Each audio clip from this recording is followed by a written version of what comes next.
Hey y'all, it's Kim again. So I gotta watch Lefties losing it with Miss Rita. Um, I don't know why George Clooney is rearing his ugly head again. I mean, just like Biden coming out of the woodworks yesterday. But anyway, now he's trying to really backtrack on, there was a lot of liars in the party and blah blah blah about Biden's cognitive abilities. But yeah, I was raised to tell the truth. Yeah, this coming from an actor. Got it. Okay, cool. Anyway, I'll just let this play. I'll comment obviously throughout because you know me, I can't shut up sometimes when I get really worked up. But anyway, It's time for Lefties losing it, and George Clooney was on CNN being interviewed by the fawning Jake Tapper. Clooney, sporting one of the worst dye jobs in Hollywood history, is again lying and playing the hero, claiming that it was his civic duty to out Joe Biden for not being up to it and needing to step down. You yourself did something that a lot of people would call brave when you wrote your op-ed. Well, I don't know if it was brave. It was a civic duty. When I saw people on my side of the street not telling the truth, I thought that was. Well, the last time he was on, remember he was like super gray headed. I don't know if he's like in a role right now. What, like, if he's that acting, I really don't care because I don't follow his career. But I mean, what's going on with the hair? I mean, he still looks pretty aged, but I guess he's what, probably 60 something, maybe. I don't know. He was on Roseanne, I know that, like as Booker. And then obviously the Oceans 11, 12, 13, whatever. But yeah, I don't know what's going on with the hair. Is he trying to make himself look younger? But he looked real old the last time I saw him in an interview. So she's not wrong. It's a bad dye job. But anyway, It's time to. Are people still mad at you for that? Some people, sure. People criticize me. They criticized me because of my stance against the war 20 years ago. And so people picketed my movies and they put me on a deck of cards. And and that's I have to take that. That's fair. I'm okay with that. I'm okay with criticism for for where I stand. Really, I'm just marveling at that hair dye. How? Why? No. We did cover this whole thing when he tried to rewrite history on 60 Minutes a few weeks back. George must think we're all suffering from Biden's cognitive decline because far from taking a principled stance and doing his civic duty, George Clooney was part of the Biden cover-up. Not only did he hold a massive Hollywood fundraiser for Joe Biden, we all remember the president glitching and having to be assisted off the stage by Barack Obama. And then we had the White House lie to us and say the videos of him being helped off stage were right-wing disinformation. I remember all that, and I remember that George Clooney said nothing. That all happened at his event. He didn't do his civic duty then. No, he waited weeks and weeks and weeks. Only after Biden had that disastrous debate performance against Donald Trump did George Clooney write that op-ed. In fact, a couple of weeks after the debate. Now, protests continue against the president, but don't bother asking any of these concerned citizens what they're exactly protesting about. Can you tell us about your sign today? Well, he's a liar, don't you think? What do you think is the biggest lie he's told? I think everything that comes out of his mouth is a lie. I think everything that he says, you should believe the opposite. Any specific examples? Where do I even begin? What do you... You can come join. This is my son, Rita. Hi. What's a lie that Donald Trump has told? I don't like him. I've got no clues. Now, I wonder what this next lass is talking about. Perhaps the Secret Service would care to have a word with her. Is there not someone out there with a terminal illness that's willing to do it? I mean, I'm sure people are willing to help if you're willing to do it. I think that there are people willing to help organize it. Now, remember when New York Attorney General, the woman who campaigned on a promise of getting Trump, remember when Letitia James weaponized her office and conjured up absurd charges in order to get Trump? She claims no one is above the law. Stand up and enforce the rule of law. The president of these United States is not above the law. No matter how rich, powerful, or politically connected you are, everyone must play by the same rules. You were saying? The Federal Housing Finance Agency has sent a criminal referral to the DOJ accusing James of mortgage fraud. In a letter to Attorney General Pam Bondi, Director Bill Pulte says James appears to have falsified records in order to meet certain lending requirements and receive favorable loan terms. Wow. He cited a property in Virginia that she's allegedly claimed as her principal residence. As a New York elected official, she had to say that her principal residence was in New York. This was an out-of-state residence.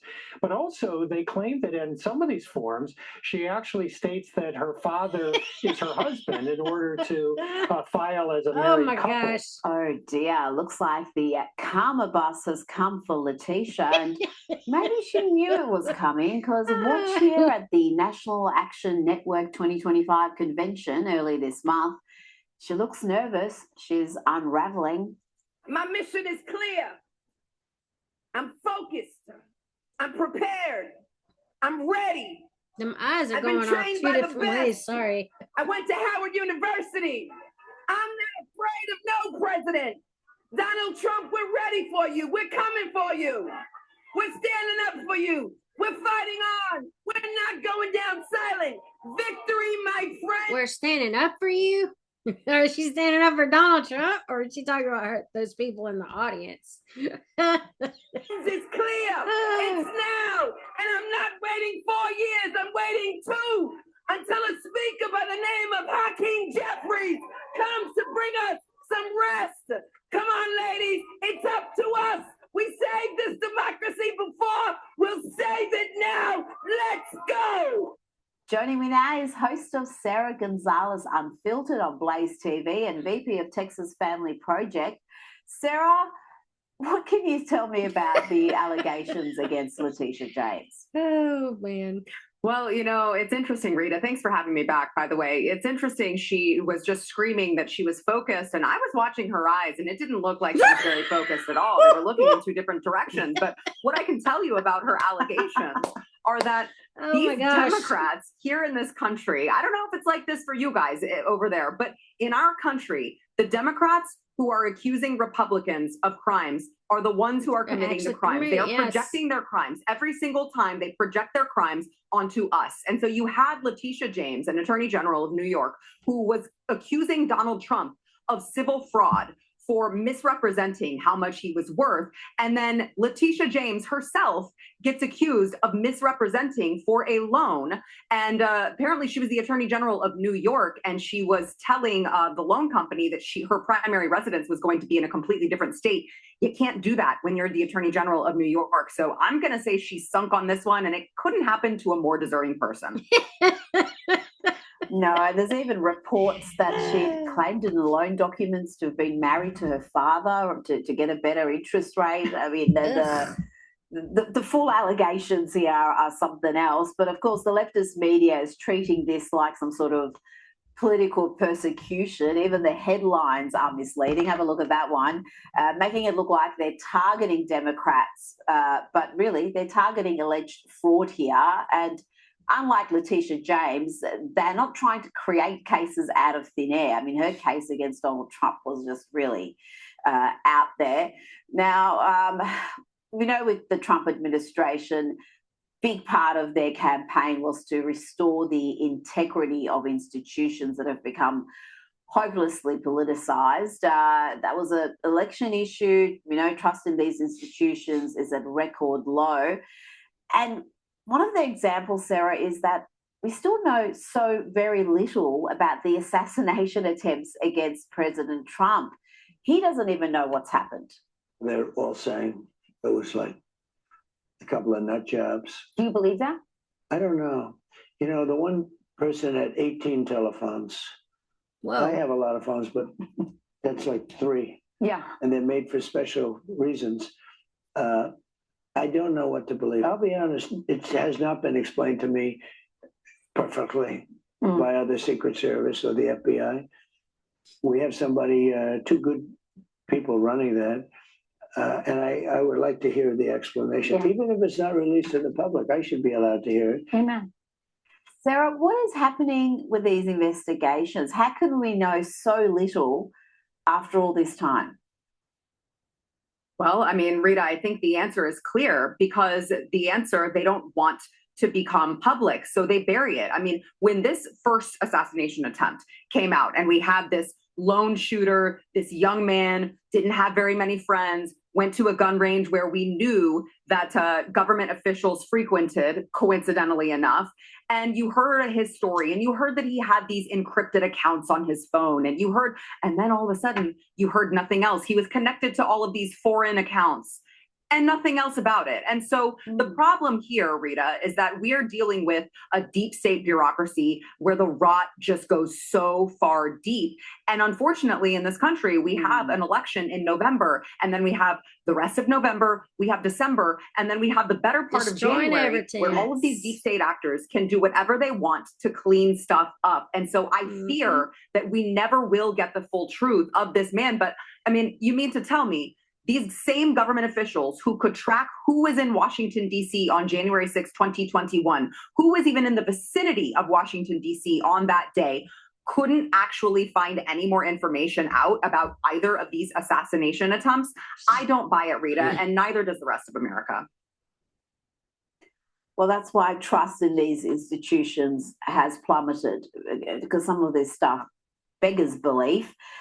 We've seen the rise of leftist violence across the US for a number of years now, and some of these attacks are even impacting Democrats. The governor of Pennsylvania, Josh Shapiro's home was attacked, and the suspect, who has said he planned to use a hammer to beat the governor if he encountered him. He's admitted this attack was motivated by Shapiro's stance on Palestine. Sarah, what else can you tell me about this assailant?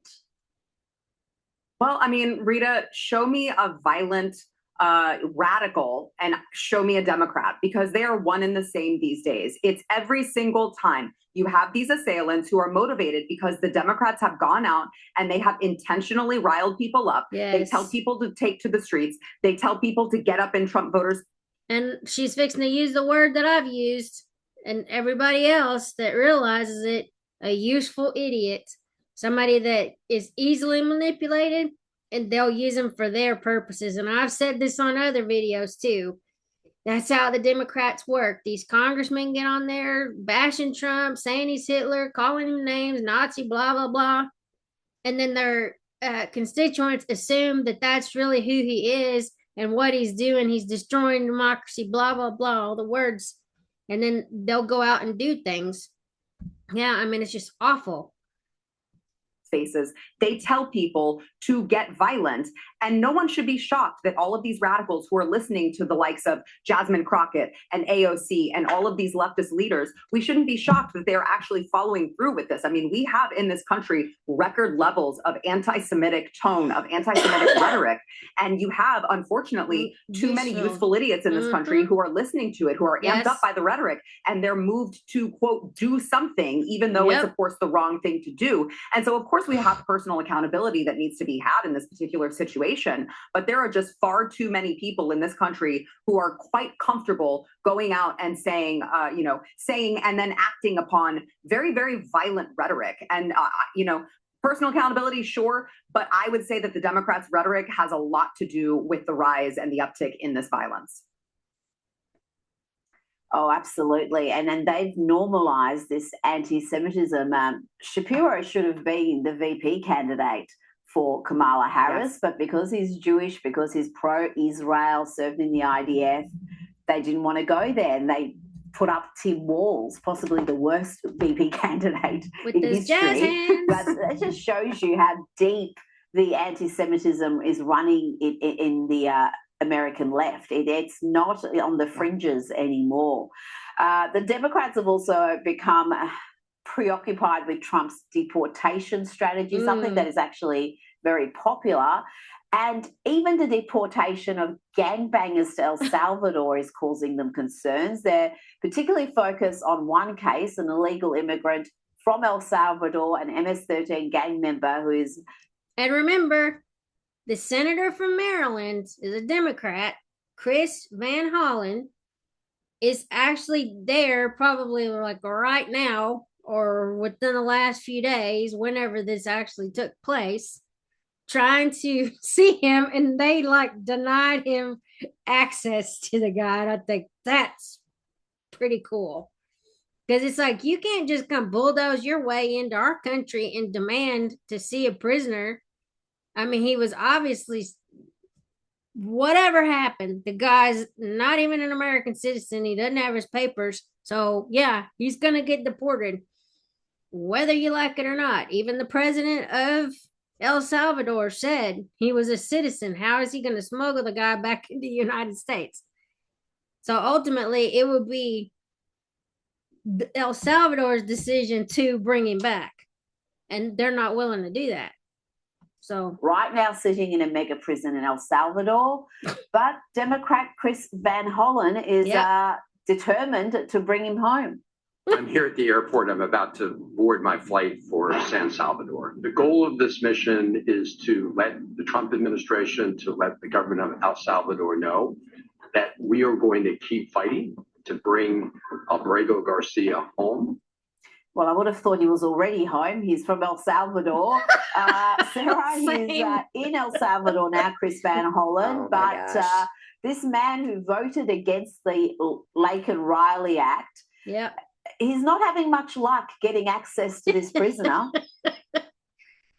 Yeah, who would have thought that you could come to El Salvador totally unannounced and show up and knock on the door and say, hey, Bukele, could you please let me into your Supermax facility? I'd really like to talk to one of these prisoners. This guy knew exactly what he was doing. It was a total political stunt for optics and for attention. And I would just also like to point out, he did vote against the Lake and Riley Act. He also has yet to utter the word, the name, Rachel Morin, who is a woman from Maryland who was beat to death by an illegal immigrant. She was beat to death so badly that her mother said that all of the law enforcement had to shield these pictures from her family because it was so graphic and so horrific. Interestingly enough, that man never uttered the word Rachel Morin or the name Rachel Morin in his entire career, and yet wants to go out on a limb for these illegal criminals. Look, I would encourage all of these Democrats to continue trying to lift up all of these illegals that Americans voted in November and said, we are tired of this. We want these people to go home. And I would just like to add, President Trump is still waiting for a thank you from this man for sending him on a free trip back to his home country. You're welcome, Kilmar Abrego Garcia, and also you're welcome, America. Yeah. Now, Sarah, the Trump administration, Stephen Miller, has pled with the media to care as much about Americans killed by illegal immigrants as they care about illegal immigrants. Exactly. There's 15 million illegal aliens that violently enter the country. If every one of them got the trial that you're asking for, it would take us centuries to remove them. Centuries. And that's the point here. If they to observe all these legal challenges, I mean, all it would do is flood the system, like the court system, like overwhelm it, and they could never get any justice taken care of. And I guess that's maybe the Democrat plan, you know, flood the country. There's no way they can get them all out. I mean, maybe that's kind of what they're thinking.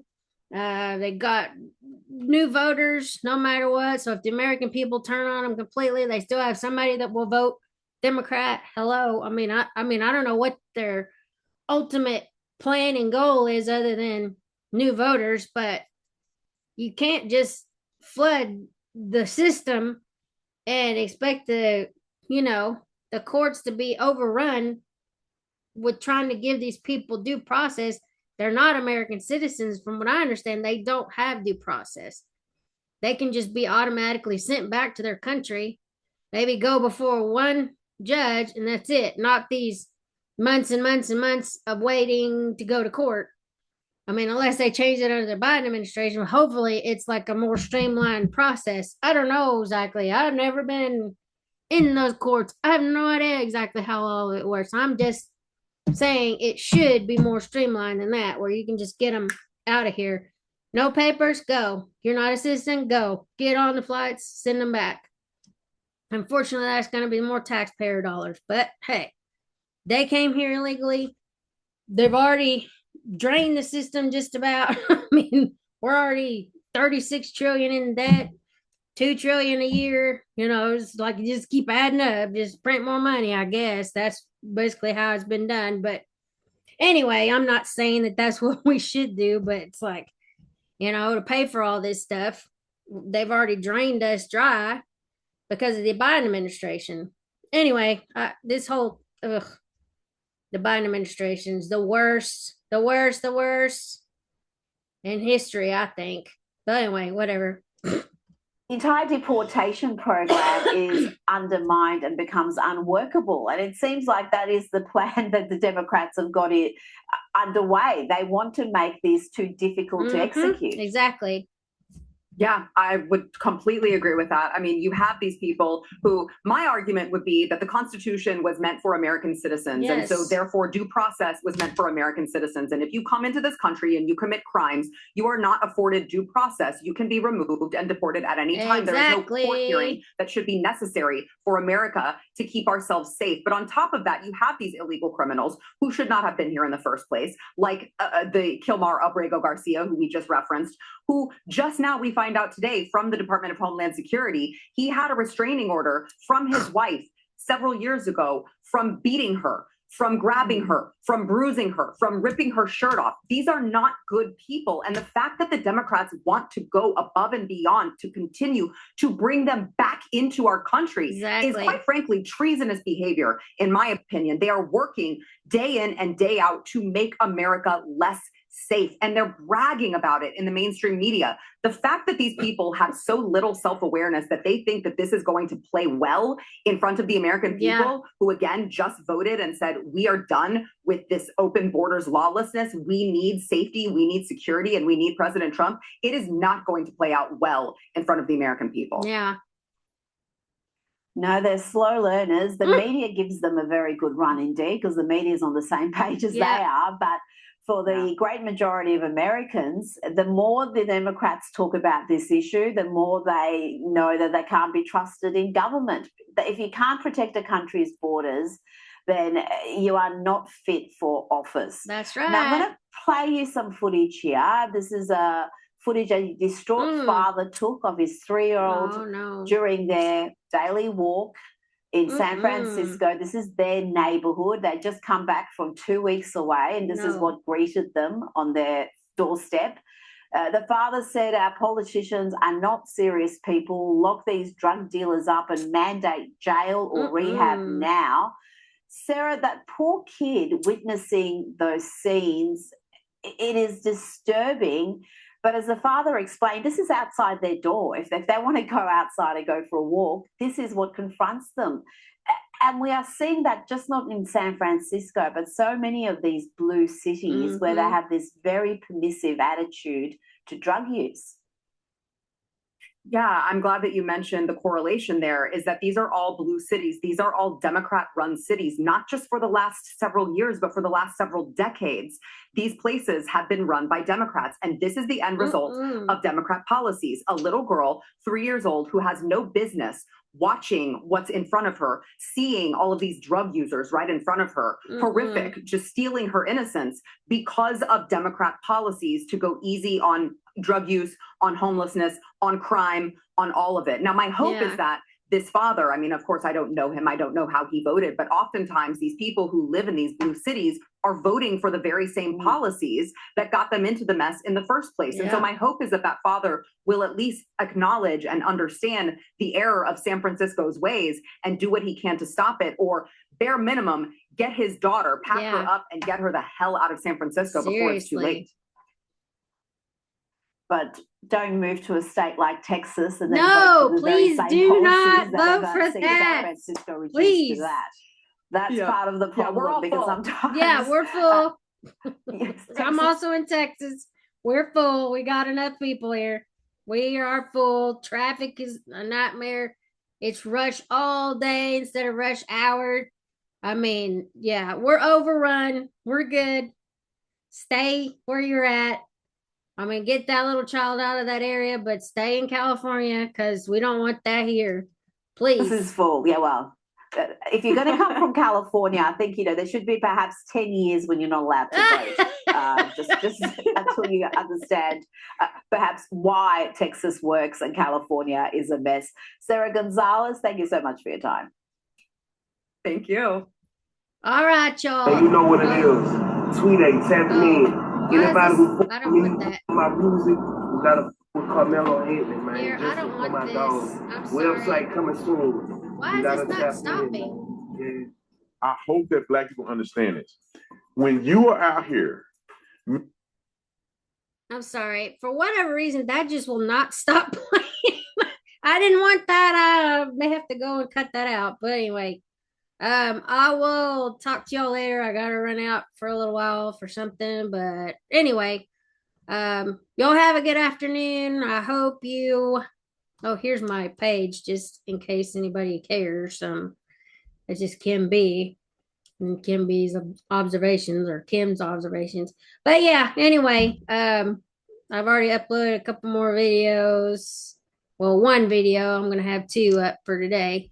But I gotta go take care of my car. But anyway, I will talk to y'all later. Have a great afternoon. See y'all around. Like, share, and subscribe. Anyway, bye.